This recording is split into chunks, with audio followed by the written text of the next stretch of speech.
안녕하세요. 칼리지 피직스 기초물리학 1장입니다. 1장 단위, 삼각함수, 벡터에 대한 내용을 공부를 하겠습니다. 자, 1장에서 다루는 내용을 좀 더 자세하게 보면은 물리량의 단위와 표준에 대해서 공부를 하고요. 그 다음에 차원 분석에 대해서, 그리고 유효 숫자에 대해서, 그 다음에 어림, 크기 정도, 차수 크기 정도의 계산을 통해서 어림하는 방법, 그리고 나서는 이제 좌표계 삼각함수 벡터와 같이 물리에서 꼭 필요한 수학의 내용인데 이 내용들의 가장 기본적인 내용들을 공부하도록 하겠습니다. 자, 먼저 1.1절 길이, 질량, 시간의 표준입니다. 자, 먼저 기본 물리량을 알아야 되는데 물리가 자연 현상을 관찰하고 측정해서 거기서부터 얻는 물리량들의 관계를 법칙이나 공식으로 이제 정리를 한 다음에 자연 현상을 해석하고 이해하는 그런 학문인데요. 이때 가장 기본적인 물리량으로 정의된 것이 길이와 질량과 시간입니다. 길이 랭스, 질량 매스, 시간 타임 해가지고 LMT로도 표시를 하는데요. 이렇게 길이, 질량, 시간을 기본 물리량으로 정의한 단위계가 있습니다. 그게 SI 단위계 또는 표준 단위계 또는 국제 단위계 다 같은 말입니다. 그래서 이 세계에서 이제 학자들이 모여가지고 단위를 통일하자 해서 만든 것이 표준 단위계인데, 요 SI 표준 단위계에서는 길이, 질량, 시간을 기본 물리량으로 정의를 했고요.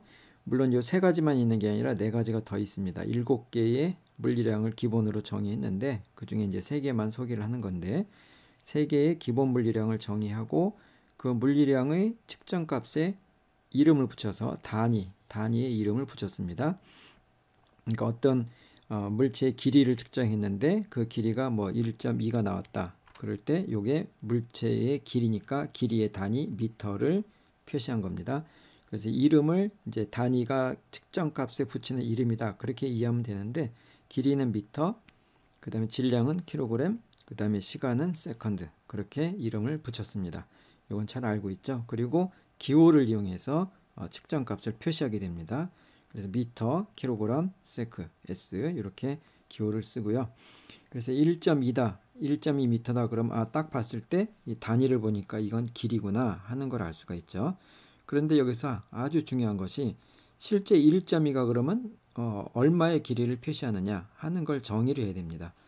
그러니까 이런 길이가 1.2냐 아니면은 이만한 길이가 1.2냐 하는 것을 기준이 없으면은 각자 똑같은 1.2지만 서로 다른 길이를 가지고 1.2라고 주장할 수 있는 거잖아요. 그렇기 때문에 기준을 정하는데 그 기준을 정하는 것이 바로 표준입니다. 표준. 그러니까 표준은 1.0의 값을 크기를 엄밀하게 정의한 것이 표준이다 하는 거고, 길이, 질량, 시간에 대해서 각각의 표준이 있게 됩니다. 길이는 1.0m를 정의하는 것, 질량은 1.0kg을 정의하는 것, 그 다음에 초는 1.0 세크를 정의하는 것이 표준이다. 그렇게 이해하면 되는데요. 그래서 이 표준을 정했으면 표준이 있고 그 물체 어떤 물체의 길이를 쟀더니 이 표준이라는 길이의 1.2배만큼의 길이가 나왔다. 그러면 1.2m로 쓸 수 있구나. 그렇게 표준하고 비교해서 측정값을 표시할 수가 있게 되겠죠. 그래서 표준이 아주 중요한 것이 되겠습니다.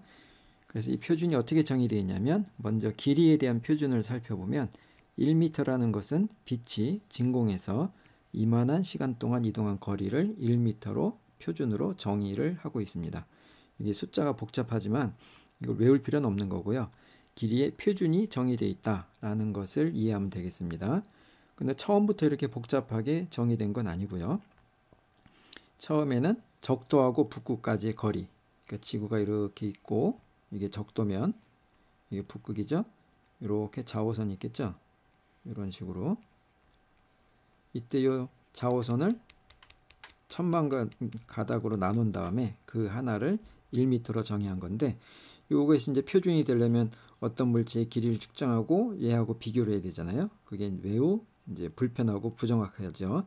그래서 이러한 표준이 폐기가 되고, 백금 이리듐 합금 원기, 백금 이리듐 합금으로 막대 자가 아니라 이제 막대, 그래서 이게 1m다 그렇게 이제 정의를 한 건데요. 백금 이리듐이 상당히 안정적인 합금이긴 하지만 모든 금속은 온도가 올라가면 뜨거워지면 늘어납니다. 그리고 반대로 차가워지면 냉각이 되면 줄어듭니다. 그러면 표준의 길이가 온도에 따라서 길어졌다 짧아졌다 하면 안 되겠죠. 그래서 적합하지 않아서 또 폐기가 되고, 그 다음에 크립톤 전등에서 나오는 빛의 파장을 이용해서 정의를 하다가 현재는 광속, 진공에서 빛의 속력, 요 속력이 C 이퀄 3 곱하기 10에 8km/s로 상당히 정확하게 측정이 됩니다. 그래서 이 C를 그 하나의 상수로 보고 그 상수 값을 이용해서 이 시간 동안 이동한 거리를 1m로 정의했다. 그렇게 이해를 하면 되겠습니다. 그러니까 엄밀한 기준으로 1m의 크기가 정의되어 있다 하는 겁니다. 그 다음에 질량의 표준은 백금 이리듐 합금 원기, 요건 이제 킬로그램 원기라고도 하는데 백금 이리듐 합금으로 원기둥을 만들어서 요것의 질량이 1kg이다. 그렇게 정의가 되어 있습니다.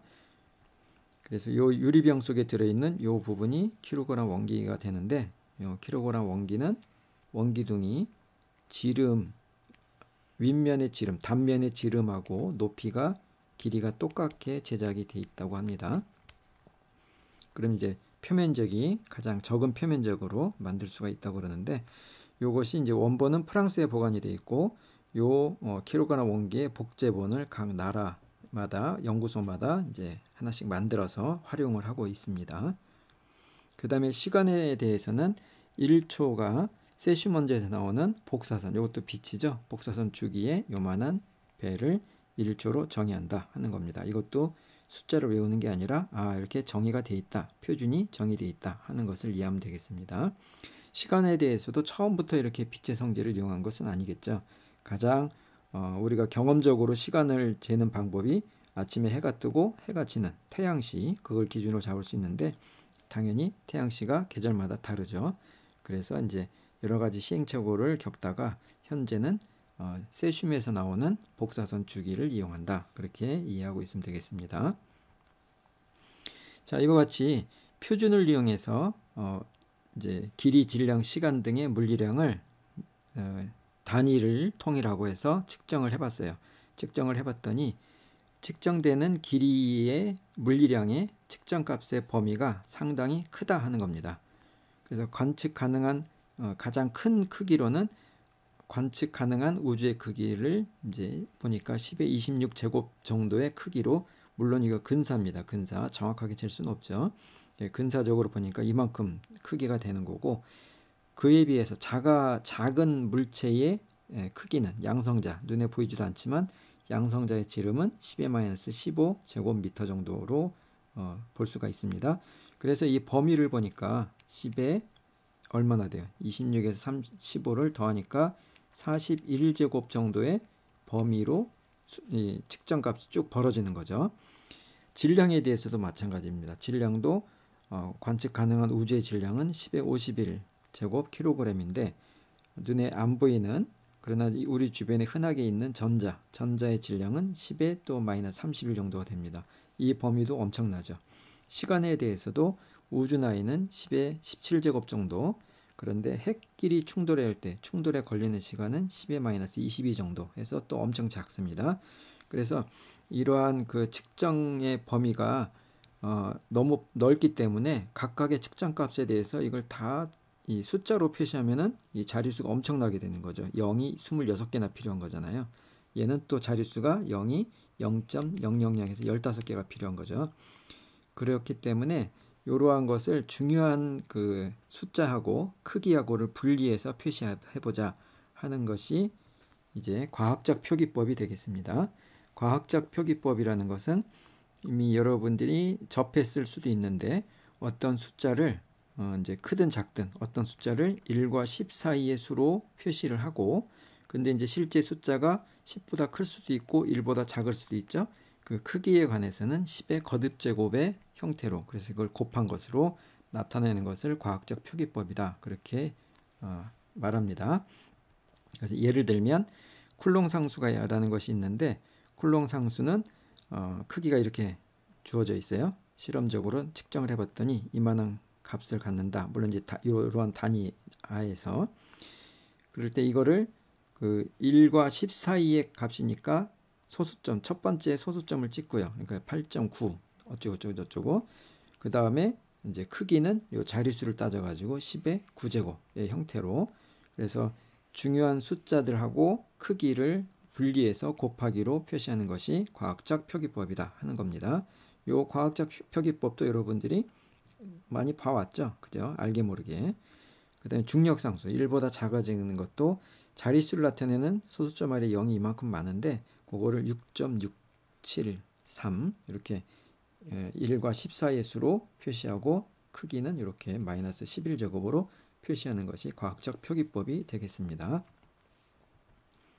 자, 그래서 앞에서 우리가 길이, 질량, 시간에 대해서 기본 물리량을 정의하고 표준을 정의한 것이 국제 단위계에서 이렇게 작업을 했다 하는 것을 이제 공부를 했는데요. 단위계가 국제 단위계만 있는 것이 아니라 그 당연히 국제 단위계에서 모여가지고 이렇게 단위를 통합하는 그런 과정 이전에는 각 지역마다 고유한 단위를 다 따로따로 썼겠죠. 우리나라에서도 옛날에 쓰던 단위가 따로 있죠. 그래서 그런 것들이 현재 남아있는 단위계가 국제 단위계, 앞에서 공부했던 국제 단위계가 있고요. 그 다음에 CGS 단위계 또는 가우스 단위계라고 하는 것이 있고, 그 다음에 미국 관습 단위계가 있습니다. 이 미국 관습 단위계는 실생활에서도 사용을 하고 있습니다. 미국에서. 그래서 기본 물리량인 길이, 질량, 시간에 대해서 국제 단위계에서는 이제 단위 이름을 미터, 킬로그램, 초, 세컨드로 표시를 하고요. 이건 기호고, 그 다음에 CGS 단위계에서는 센티미터하고 그램, 세컨드로 표시를 합니다. 그래서 이 CGS가 이 CGS 앞글자를 딴 것이 CGS 단위계가 됩니다. 그리고 미국 관습 단위계는 길이가 피트, 그리고 질량이 슬러그입니다. 이건 좀 생소하죠? 슬러그라는 단위가 있고 시간은 똑같이 세컨드, 그렇게 정의가 되어 있습니다.